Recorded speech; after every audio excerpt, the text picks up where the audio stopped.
حضرت جنید بغدادی نے گورنر سے کہا کہ جاؤ بغداد کے شہر میں گندک اور تیزاب کی دکان کو کھول لو اور 1 سال تک گندک کو آپ نے بیچنا ہے۔ گورنر بغداد گئے، وہاں پر دکان کھولی، 1 سال تک انہوں نے گندک کو بیچا، اور سال کے بعد جب خانقاہ واپس آئے حضرت سے کہا کہ حضرت میرا پورا سال ہو گیا، اب میرے لیے کیا حکم ہے؟ تو اس پر حضرت جنید بغدادی نے کہا کہ اچھا تم نے پورا سال اس طرح گزارا کہ ایک دن کو آپ نے گنا، جاؤ اور دوبارہ سے 1 سال لگا کر آؤ۔ بلا تکرار گورنر صاحب گئے اور دوبارہ گندک کی دکان میں بیٹھے، اور اس بدبو میں اور ایسی دکان میں اس نے اپنے آپ کو اتنا مشغول کر لیا کہ سال کا اور دن کا پتہ ہی نہیں چلا۔ تو اس پر حضرت نے ان کی طرف پیغام بھیجا کہ آپ کا سال جو ہے وہ مکمل ہو چکا ہے، لہٰذا آپ واپس آ جاؤ۔ گورنر جب واپس آئے تو جنید بغدادی نے ان سے کہا کہ اب جاؤ اور کشکول ہاتھ میں لو اور لوگوں سے بھیک مانگنا شروع کر دو۔ اس پر گورنر صاحب بہت حیران ہوئے کہ اب میں بھیک کیسے مانگوں گا، میں تو گورنر رہ چکا ہوں۔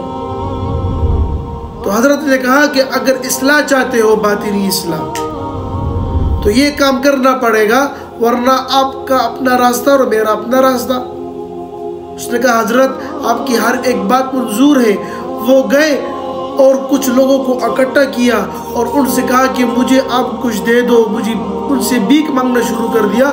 بغداد کے شہر جب گئے وہاں پر انہوں نے بھیک مانگنا شروع کر دیا، اور بھیک کیسے مانگتے؟ کچھ لوگوں کو اکٹھا کر لیتے اور ان سے کہتے کہ مجھے بھیک دے دو، تو لوگ ان کو طرح طرح کی باتیں سناتے، بے عزت کرتے اور کہتے کہ اپنے چہرے کو دیکھو، اپنے لباس کو دیکھو، آپ کو شرم نہیں آتی، آپ بھیک مانگتے ہو، جاؤ کدھر کام کرو۔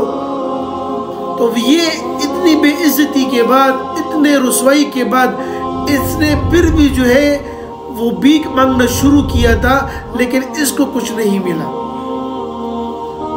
پھر اس کے بعد جب یہ خانقاہ آئے، خانقاہ میں حضرت سے ملے، تو حضرت نے ان کو کہا کہ آپ خانقاہ میں بیٹھ سکتے ہو۔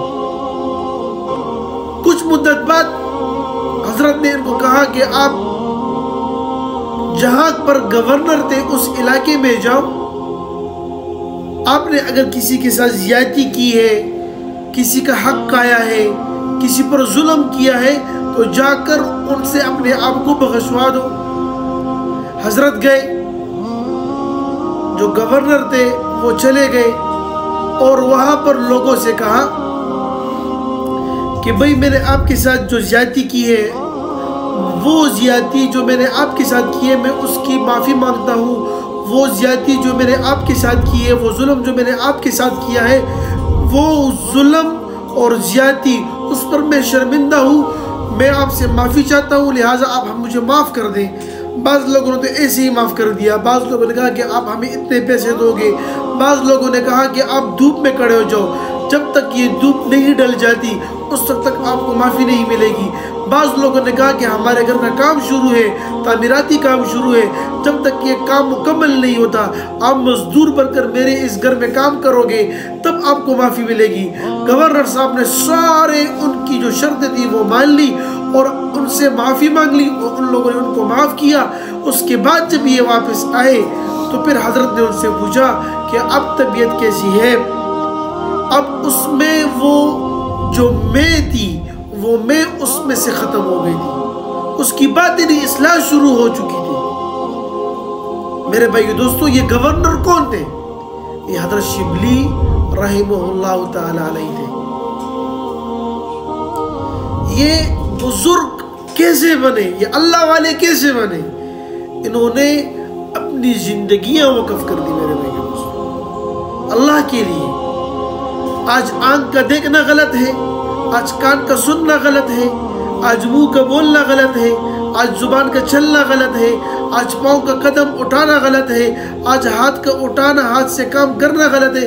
میرے بھائی دوستو، اس لیے تو ہمارے اعمال کی وجہ سے ہم پر یہ عذاب والے فیصلے ہم پر آ رہے ہیں۔ آج ہم پریشان ہیں، تو پریشانی کی وجہ کیا ہے میرے بھائی دوستو؟ اس لیے کہ ہماری اصلاح نہیں ہے، ہماری باطنی اصلاح نہیں ہے۔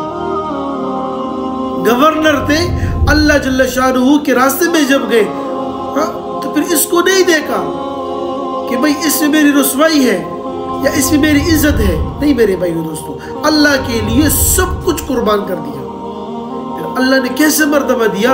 حضرت شبلی رحمہ اللہ علیہ ایک مرتبہ راستے سے گزر رہے ہیں تو کسی نے مسئلہ پوچھنے کے لیے آئے، کہا کہ حضرت اللہ جل شانہ کے بارے میں کوئی سوال کیا، تو حضرت شبلی رحمہ اللہ تعالی علیہ نے اس سے کہا کہ اللہ، جیسے اللہ کا نام لیا وہ بندہ گرا اور مر چکا۔